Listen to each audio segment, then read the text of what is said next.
bem no tempo do advento, né, da chegada do Natal. Eu não tenho nada contra o Natal, ainda que eu saiba que o Natal, esse Natal não é o Natal real, né?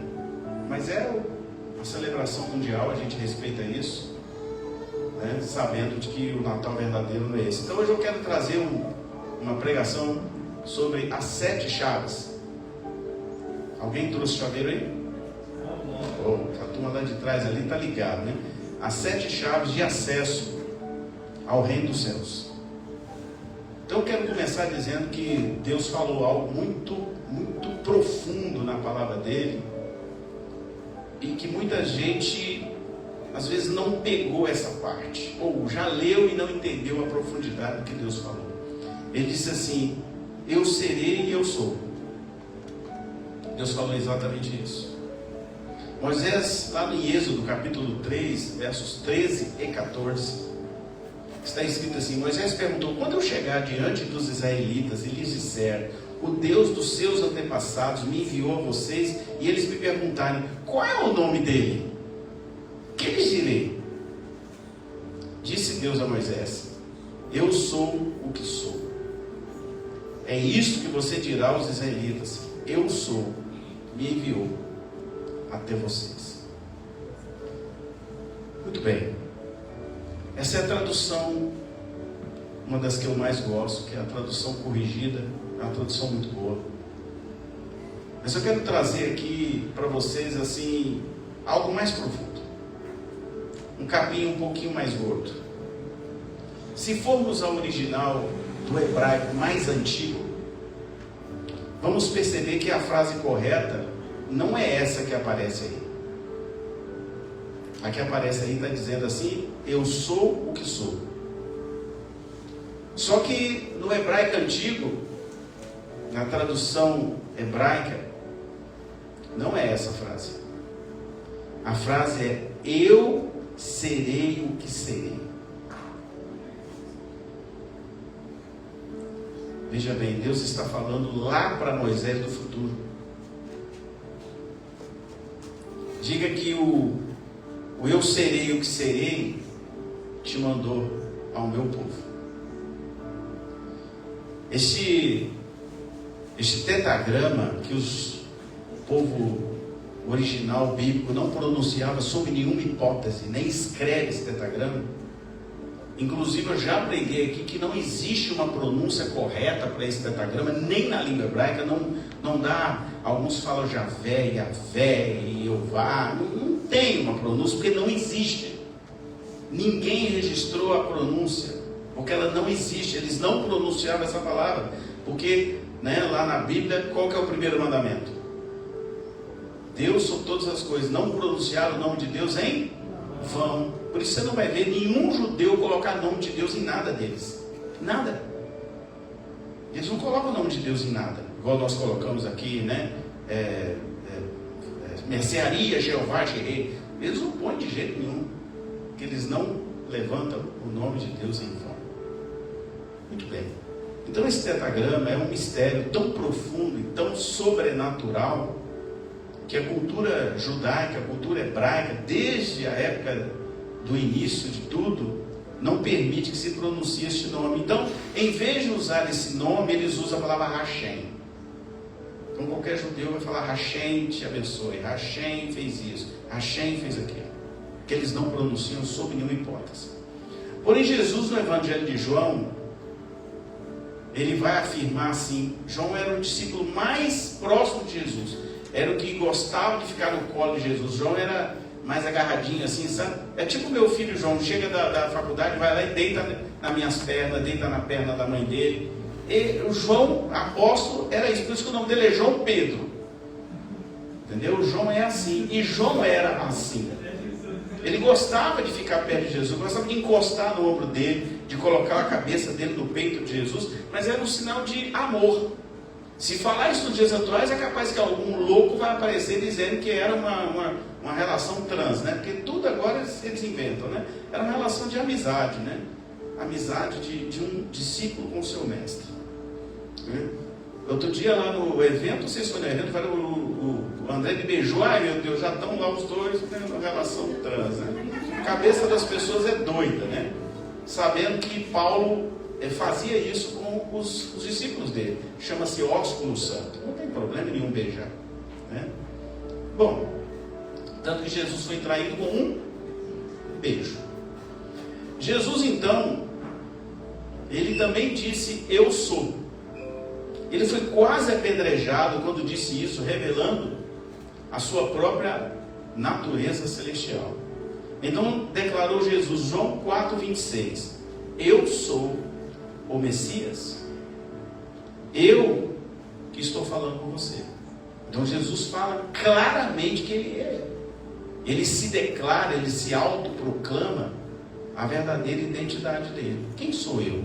Eu sou o Messias, aquele Messias aguardado de vocês. Eu sou ele. Está lá em João 4,26. Não sei, apareceu ali, né? Olha que a palavra, eu o sou. Em outras traduções, eu sou, que ele exatamente conecta com a mesma palavra hebraica lá do passado. Há 7 eu sou nos evangelhos, usados alegórica e simbolicamente pelo próprio Yeshua. É isso que nós vamos aprender hoje. Eu quero que você fique de Bíblia na mão, porque é uma pregação muito importante. Eu quero que a Carol coloque ali na tela, ela vai colocar agora, o tetagrama formado pelas letras Rei, Vav, Rei, Yud. Ali. Esse é o tetagrama que os judeus não pronunciam, que é YHWH na língua portuguesa, mas que na língua hebraica é Rei, Vav, Rei, Yud. Eles não pronunciam isso aí. Esse é o nome de Deus,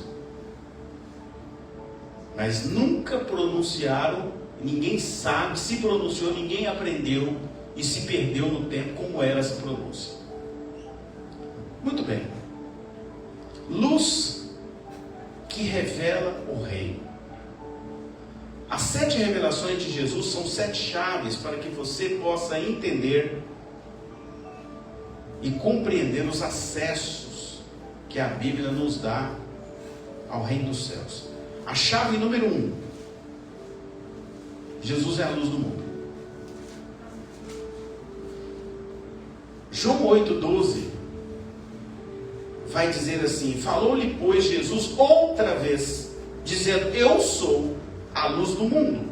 Quem me segue não andará em trevas, mas terá a luz da vida. Muita gente não entendeu essa parte final. Luz da vida. Ele estava falando da vida aqui, estava de vida eterna. Ele disse que eu sou a revelação do reino. A palavra hebraica é gala, que mais profundamente significa despir, desnudar, tirar a roupa, porque Cristo veio para iluminar o mundo. Ele veio tirar você das trevas. A luz que te dá direção e te dá propósito de vida. O pior fracasso, meus amados e minhas amadas, e isso é o grande fracasso de muita gente, é ter sucesso naquilo que Deus não te mandou fazer. Presta bem atenção no que eu estou te falando. Pior fracasso de um homem é ele ter sucesso naquilo que Deus não mandou ele fazer.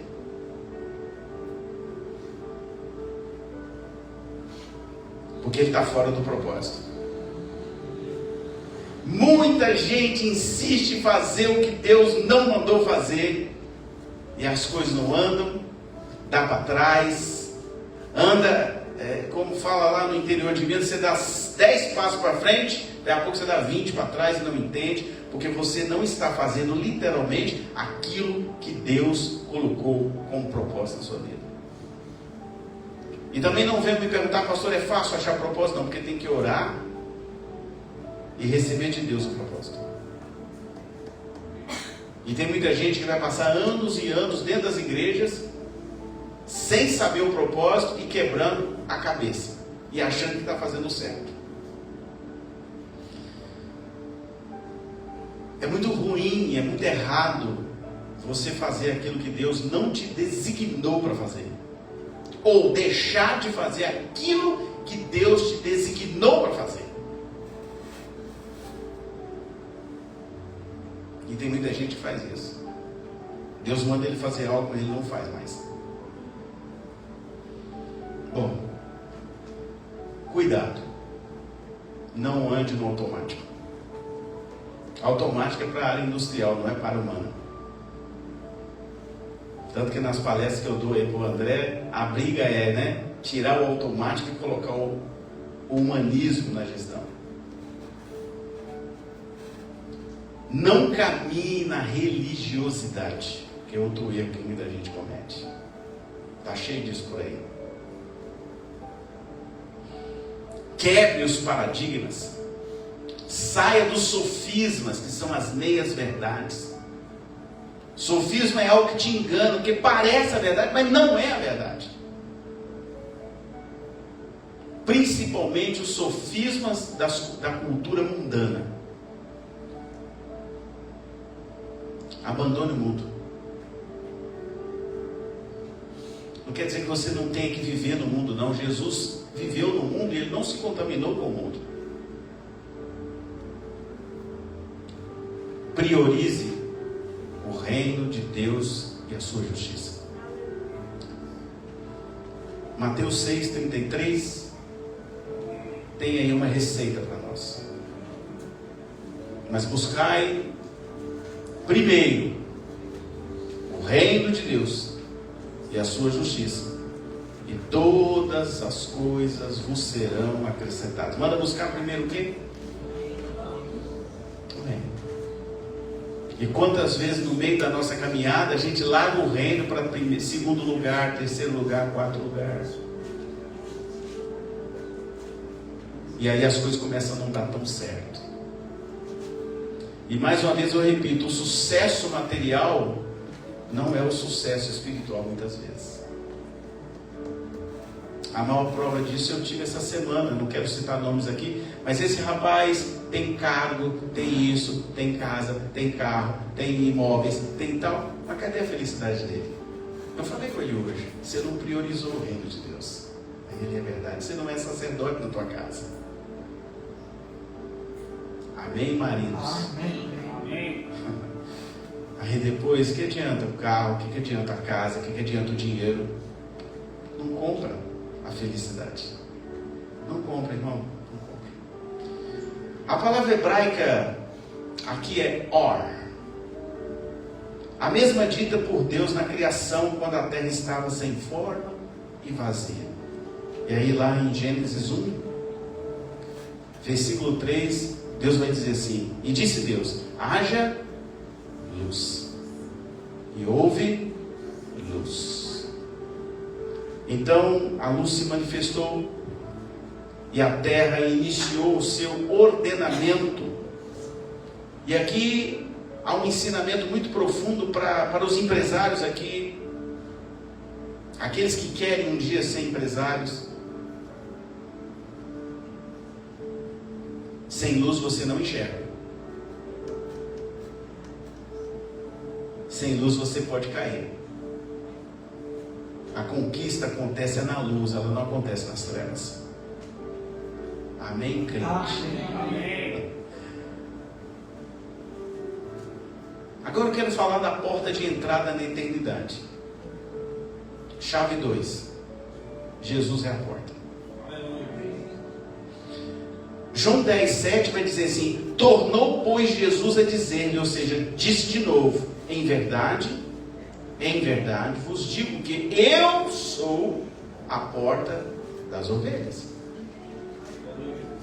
Presta bem atenção. E aí em 10, no mesmo texto, no versículo 9, ele vai dizer assim: eu sou a porta, e se alguém entrar por mim, salvar-se-á, e entrará, e sairá, e achará pastagens. Amém? Amém. Então ele repetiu 2 vezes aqui nesse texto: eu sou a porta. E ele foi mais claro: tem que passar por mim. Talvez o texto esteja ali para vocês meditarem. Quero dizer, comprem Bíblia, traga aquelas canetinhas para a igreja e anotem, porque nos últimos dias eu tenho trazido coisas muito profundas para vocês. Porta em hebraico é Dalet. Para chegar ao reino dos céus eu preciso passar pela porta. Está ali no texto. Para sair da terra para os céus eu preciso entrar pela porta. E só há uma porta. Jesus, porque ele diz, eu sou a porta. Então não adianta procurar outra porta em outro lugar, porque não tem outra porta. Respeitosamente, Maria não é a porta. João não é a porta. Mateus não é a porta. Lucas não é a porta. Cosme e Damião não é a porta. Quem é a porta? Jesus. Ele mesmo disse. Ele mesmo se declarou como a porta de entrada para a vida eterna. É Ele quem te leva do ambiente natural para a eternidade. Ele é a porta espiritual para o reino do céu. Sem Ele, a porta não abre, porque Ele é a porta. Amém? Amém. Essa é a primeira chave. Aliás, a segunda. A terceira chave é que o bom pastor dá a vida pelas ovelhas. Então a terceira chave é Jesus como bom pastor. Chave 3. João 10:11 vai dizer assim, eu sou, olha ele dizendo de novo, eu sou o bom pastor. O bom pastor dá a vida pelas ovelhas. Então ele diz quem ele é, eu sou o bom pastor. Você quer ser pastoreado? Sou eu. Você quer ser guiado para a eternidade? Sou eu. Não é outro. A palavra hebraica para pastor é roi. O bom pastor guia e cuida das ovelhas. O bom pastor protege as suas ovelhas dos inimigos, né? A maior prova é Davi lutando lá com o urso e com o leão. A maior revelação de Yeshua para nós é essa. Ele dá a própria vida em nosso resgate. Tem prova de amor maior do que essa? Tem. Ele deu a vida em resgate de muitos, corpo e sangue em nosso favor. Carregou sobre si os nossos pecados, as nossas dores e até as nossas maldições. Por isso que eu gosto muito de uma frase que diz assim: o Senhor é o meu pastor. Em hebraico é Adonai Roi. Eles cantam assim, Adonai Roi, porque o Senhor é meu pastor. E quem tem o bom pastor, nada, a palavra é clara, nada lhe faltará. Pegaram aí? Nada lhe faltará.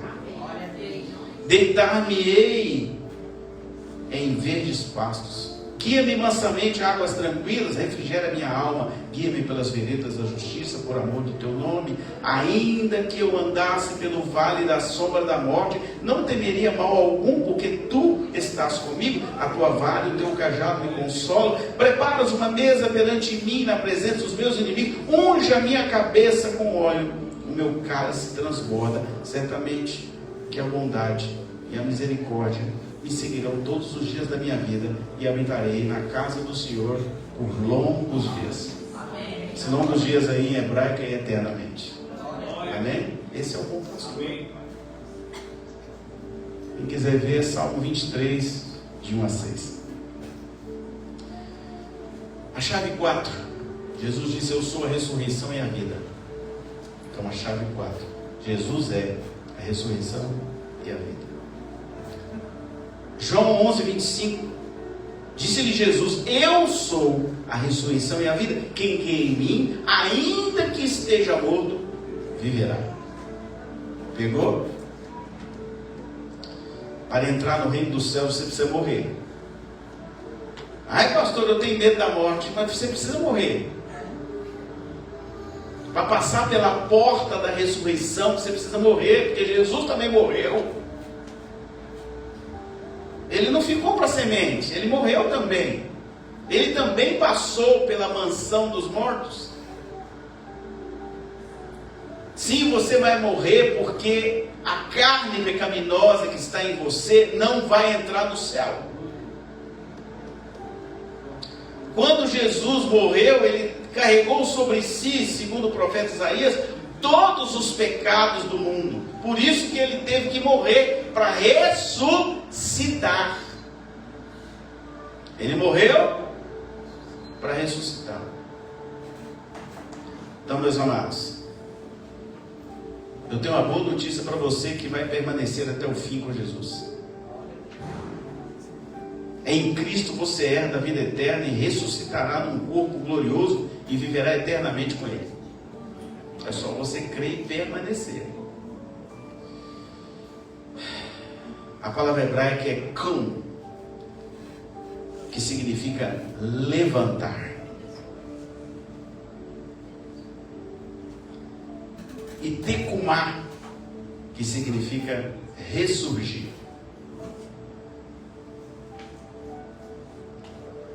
E você levanta, ressurge e ganha a vida, ou seja, a vida verdadeira, que é a vida eterna. A palavra hebraica aqui é shaim, ou seja, a partir daí você tem uma vida em outra dimensão. Vida agora na essência de Deus. E eu vou ler alguns textos bíblicos agora para ratificar para você tudo isso. Filipenses 3:21 vai dizer assim: que transformará o nosso corpo abatido para ser conforme o seu corpo glorioso, segundo o seu eficaz poder de sujeitar também a si todas as coisas. Aqui a Bíblia está falando que você vai ter um corpo glorioso. Você crê? Amém. Quem crê e permanecer nele, recebe. 1 Coríntios capítulo 15, versos 51 e 52 vai dizer assim: eis aqui que vos digo um mistério. Na verdade, nem todos dormiremos, mas todos seremos transformados, no momento, num abrir e fechar de olhos, ante a última trombeta, porque a trombeta soará, e os mortos ressuscitarão incorruptíveis, e nós seremos transformados. Amém? Amém. Mortos ressuscitarão. Quem estiver vivo será transformado num corpo glorioso. Amém? Amém. Deu para pegar ali? 1 Tessalonicenses 4, de 15 a 17, também vai dizer assim: dizemos-vos, pois, isto pela palavra do Senhor, que nós, os que ficarmos vivos para a vinda do Senhor, não precederemos os que dormem, porque o mesmo Senhor descerá do céu com alarido, e com a voz de arcanjo, e com a trombeta de Deus, e os que morreram em Cristo ressuscitarão primeiro. Depois nós, os que ficarmos vivos, seremos arrebatados juntamente com Ele nas nuvens, a encontrar o Senhor nos ares, e assim estaremos sempre com o Senhor. Você crê? Amém. Então qual que é a chave número 4? Jesus é a ressurreição e a vida. Eu sou a ressurreição e a vida eterna. Amém? Amém. Vamos lá para a chave 5. Jesus como o caminho, a verdade e a vida. João 14,6 vai dizer assim: disse-lhe Jesus, ele estava ensinando o seu povo o tempo todo: eu sou o caminho e a verdade e a vida. Ninguém vem ao Pai senão por mim. Pronto, aqui ele passou a régua. Dá para ir com Maria? Dá para ir para São João? São Pedro? Não, também não? Jesus é a porta. Exato. Então ele mesmo disse. Ele não mandou ninguém dizer. Ele mesmo disse o quê? Ninguém. Ninguém significa o quê? Nenhuma pessoa. Ninguém é ninguém. Vem ao Pai senão por mim. Então não tem outro caminho. Ah, mas eu vou rezar um terço. Não vai resolver. Vou rezar o rosário inteiro, não vai resolver. Não vai resolver, porque Jesus já deu a pista. E isso aqui está em todas as Bíblias, inclusive na Bíblia Católica. Ele disse: ninguém vai ao Pai senão por mim. Ah, mas eu vou rezar 10 salve rainha. Não vai resolver. Vou fazer uma procissão. Não vai resolver. Vou beijar o esquife de Jesus lá no dia dos mortos. Não vai resolver. Eu estou falando daquilo que eu já fiz. Não vai resolver. Beijar a mão do bispo também não vai resolver. Não vai. Porque Jesus diz: ninguém vai ao Pai senão por Ele. Porque Ele é o caminho, a verdade e a vida. Então Jesus declara, né, que Ele é o caminho. Quando Ele diz eu sou o caminho, o que Ele está dizendo? Eu sou a direção certa. Nenhuma outra direção vai te levar até a eternidade. Pega aí em nome de Jesus. É isso que Ele estava dizendo aqui. E Ele disse mais: eu sou a verdade, ou seja, todos os decretos do meu Pai estão em mim. Eu tenho autoridade sobre todos os decretos espirituais que o meu Pai decretou antes da fundação do mundo. É isso que Ele está dizendo aqui, quando Ele diz a verdade. E Ele diz mais: eu sou a vida. Quando Ele diz a vida, assim, a essência, a origem, a eternidade, tudo que há no universo, eu sou que vai te levar. Não adianta você procurar em outro lugar. Eu é que sou, eu é que tenho a chave do propósito, eu que tenho a chave da essência da vida eterna, está em mim, e nenhum outro nome há que tenha a essência da vida eterna, sou eu. Aleluia. Entenderam aí, discípulos? Amém. Foi assim que Ele deve ter falado. Vocês estão entendendo o que eu estou falando? Qual o caminho para a vida eterna? Jesus. Alguma outra estrada? Não. Ele é a estrada. Não tem atalho. Já pode vir cá pregar, irmão. Então, esperta aí. Muito bem. Chave 6. João disse: eu sou o pão vivo que desceu do céu. Sim. João 6,51 diz: eu sou o pão vivo que desceu do céu. Se alguém comer deste pão, viverá para sempre. E o pão que eu der é a minha carne, que eu darei pela vida do mundo. Pegou? Pois é. Pão hebraico, sabe como é que fala pão hebraico? É lehem. Lehem. Ele até tem algumas músicas que eu passo aqui que aparece com essa palavra lehem, né? Sabe por que significa lehem, espiritualmente falando? Por que Jesus faz questão de dizer eu sou lehem? Porque Ele está dizendo assim: eu sou o único pão que é capaz de nutrir você espiritualmente para a vida eterna. É isso que Ele estava dizendo, irmão. Eu sou o lehem. Jesus nunca estava falando de coisas terrenas. Porque Jesus nunca quis levar ninguém para coisas terrenas. Jesus só falava de vida eterna. Ele só apresentava o reino de Deus. E aí, Ele diz assim para os discípulos: eu sou lehem porque eu fortaleço vocês. Eu sou o pão que fortalece. Eu sou o pão que vocês precisam nutrir diariamente quando eu for até eu vir buscar vocês. Eu sou o pão que nutre a vida espiritual de vocês. Pão, irmãos, todo mundo sabe, desde os primórdios, é feito o quê? De trigo, que era moído e triturado para alimentar as pessoas. Desde os primórdios, né? Desde quando o trigo é trigo. Jesus fez exatamente isso por você. Quando Ele foi sacrificado na cruz, a Bíblia vai dizer que Ele foi moído por causa de nós. Por isso que Ele pode dizer assim, ó: Eu sou o pão. Porque foi só eu que fui moído na cruz, por sua causa. Né? Lembra lá do profeta Isaías, vai dizer assim, ele foi moído por causa das minhas transgressões. Não é isso que está lá no profeta Isaías 53? Por isso que ele pode dizer que ele é Lerem. Ele é o verdadeiro Lerem.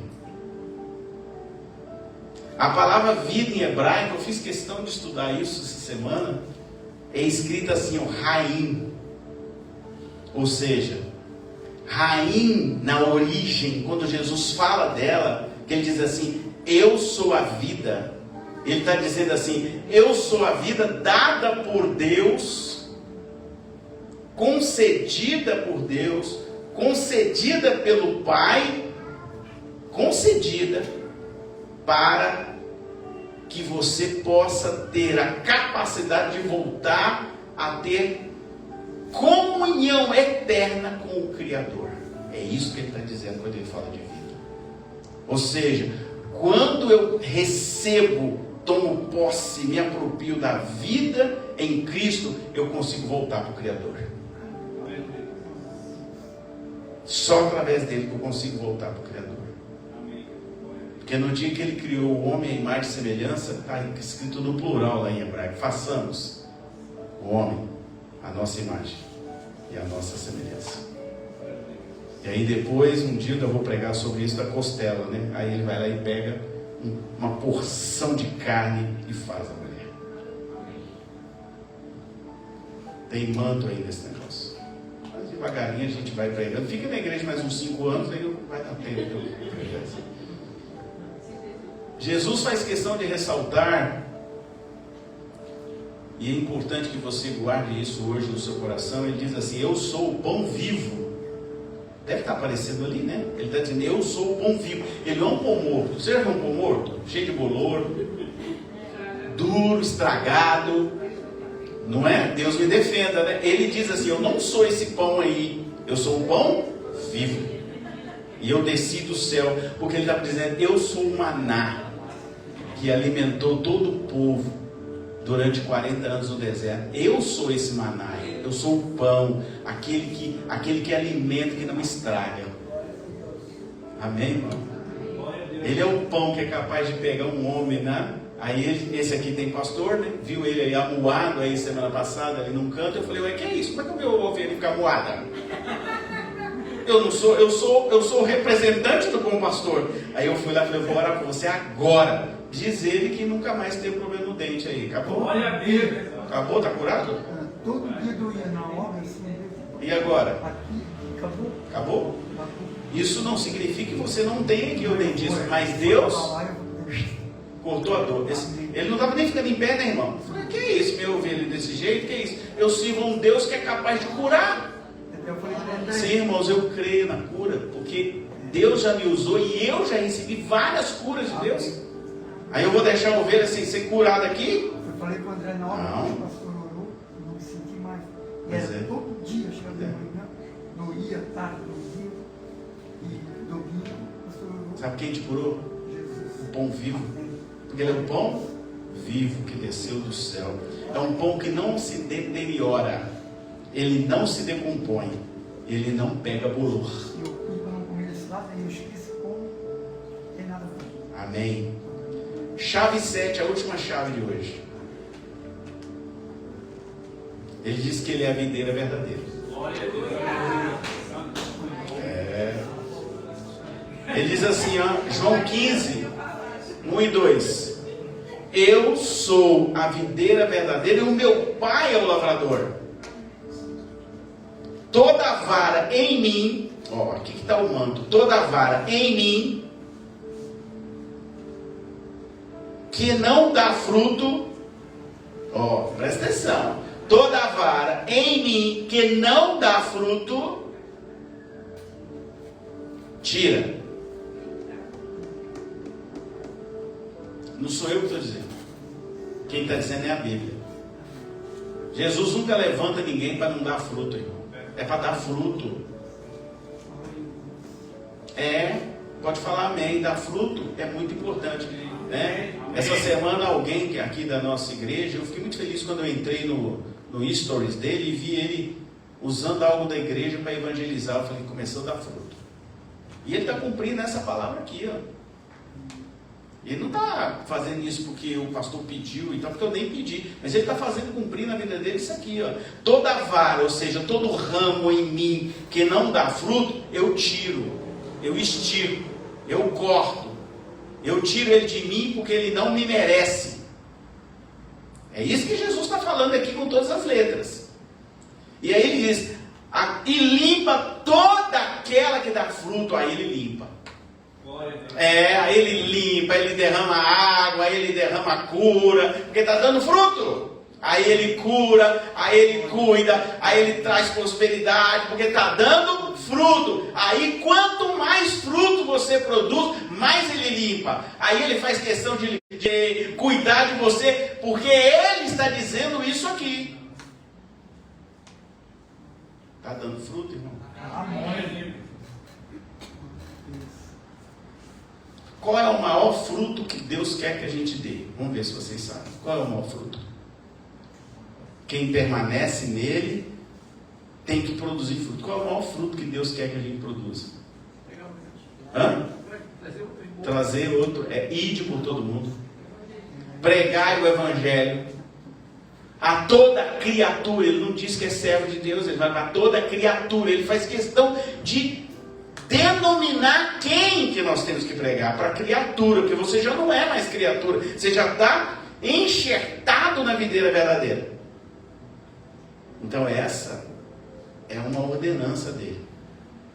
Prega e batiza em nome do Pai, do Filho e do Espírito Santo. Essa é a maior ordenança de Jesus. É a maior, não tem outra. E aí, você está evangelizando? Você está usando o seu WhatsApp para quê? E o Instagram? Você está usando para evangelizar? Está entregando folheto? Já foi, alguma vez chegou, pastor, faz um folhetinho para mim que eu quero entregar. Você está enxertado na videira? Está entendendo? Mas eu dou o dízimo. O mais importante é isso aqui.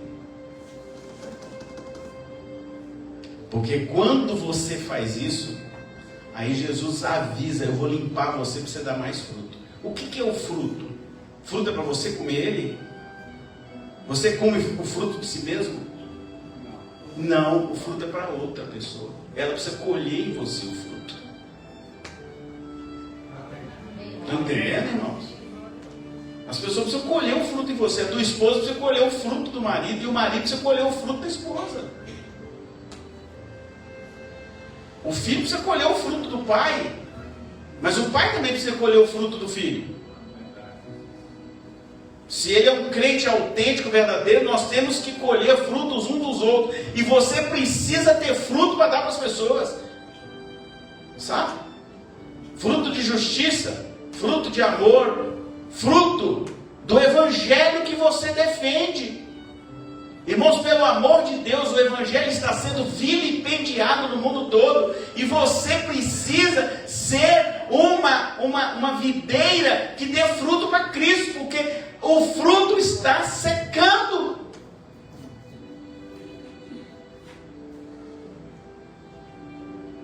Não se envergonhe do evangelho de Cristo. Porque sem ele você não pode fazer nada. Essa é a grande verdade. Sem mim, nada podeis fazer. E ele diz, olha, eu limpo todo aquele ramo que dá fruto, para que ele dê mais fruto. Então, para que Jesus está limpando aquele que já dá fruto? Porque se deu um, ele quer que dá 2, 5, 50, 100 frutos.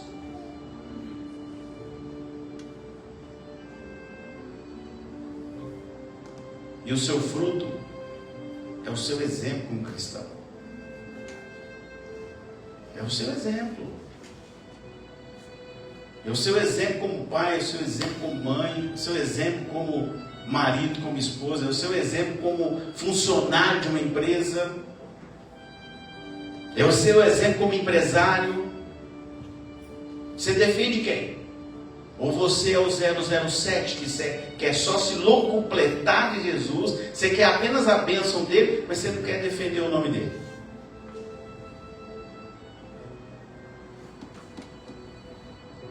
Qual é o propósito que Deus te chamou? De que adianta você estar fazendo um monte de movimento, mas se você não está no propósito? A melhor coisa do mundo é estar se movimentando, porque o nosso Deus não para de movimentar, mas se movimentando no propósito. Qual é o propósito de Deus? Se Deus te chamou para ser empresário, você realmente está se preparando para ser um grande empresário? Você está se preparando para isso, para dar mais fruto nessa área? Você está se preparando, você está estudando, você está aprendendo sobre gestão, você está aprendendo a ser dono do seu negócio? Ou você está esperando os milagres cair do céu?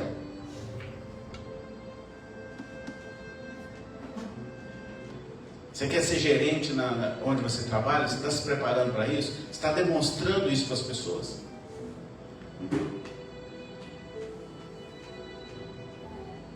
Posso ouvir um amém? Amém. Porque esse é difícil sair, né? Porque aí vai lá, você começa a olhar para dentro de si e está vendo que você não está fazendo corretamente. Essa que é a grande verdade. Sim. Essa pregação aqui não é chave de acesso. Hoje mesmo minha esposa estava falando de fruto do Espírito. Ela falou assim, você já tem vários, falta só uns 2. É o domínio próprio e a mansidão. Falta esses 2, mas já melhorou bem, né? Já estamos 50%. Né? Não é fácil ter fruto do Espírito, não. Você tem que buscar ele todo dia. Sim, porque ele é fruto. Tem que buscar todo dia. Irmãos, olha, Jesus aqui faz questão de colocar, né, a palavra verdadeira, ou seja, fora dele não há verdade. E aqui ele ainda fala que precisamos ficar nele para darmos mais fruto e muitos frutos. Ele joga no plural aqui, é muitos frutos, não é um só não. Sem ele mesmo diz, nada podemos fazer. Aqui Jesus nos lembra da perseverança dos santos, que é uma doutrina teológica. Precisamos estar conectados e permanecermos até o fim com ele. Mateus 24:13 vai aparecer ali, aquele que perseverar até o fim, este será salvo. Pastor, eu passei na igreja 25 anos, mas caí. E aí? Vai ser salvo? Está aparecendo o texto ali? Mas aquele que perseverar até o meio, até quase o fim, é até o fim, esse é que será salvo. Amém, irmão? Não tem? Jesus não manda recado pelas metades. Sabe como é que é a palavra videira em hebraico? Significa geffen. Na Bíblia, essa palavra geffen, simbolicamente, sabe o que ela significa? Multiplicação. Então, quando Jesus está falando de videira, ele está falando de multiplicação. Então a gente precisa entender as entrelinhas da Bíblia. Ele está falando de multiplicação. Você precisa multiplicar para ele multiplicar em você. Então, se você passa a ser um ícone de multiplicação, um ícone multiplicador, Deus então tem prazer em multiplicar mais em você, porque aí você virou um multiplicador dele para as outras pessoas. Vocês estão pegando esse manto aí ou não? Amém. Eu de vez em quando termino o mês, eu falo assim, Deus, eu consigo fazer mais um milagre na minha vida? Aí ele fala, sim, você está multiplicando o reino. Veja se os nossos áreas de Facebook e Instagram ficam sem postagem. Fica? Não. E lá no meu YouTube fica sem vídeo? Eu estou multiplicando. da forma como Deus liberou o propósito para mim. Amém? Amém. Então, qual é a forma que Deus te entregou para você multiplicar para Ele? Você já entendeu o propósito? Então, se você entendeu o propósito, aí Ele começa a multiplicar. Aí as coisas se multiplicam. Ai, que se o povo entendesse isso. A videira é uma árvore muito preciosa, viu? No simbolismo bíblico, porque foi o líquido produzido pela videira que Jesus usou para a ceia. E ele então disse: esse é o meu sangue. Ele usou o líquido da videira para simbolizar o que ia acontecer com ele lá na cruz. E ele disse: eu mesmo vou derramar esse sangue por vocês. Então, para eu me manter na conexão com o reino de Deus, eu preciso comer do pão e beber do sangue.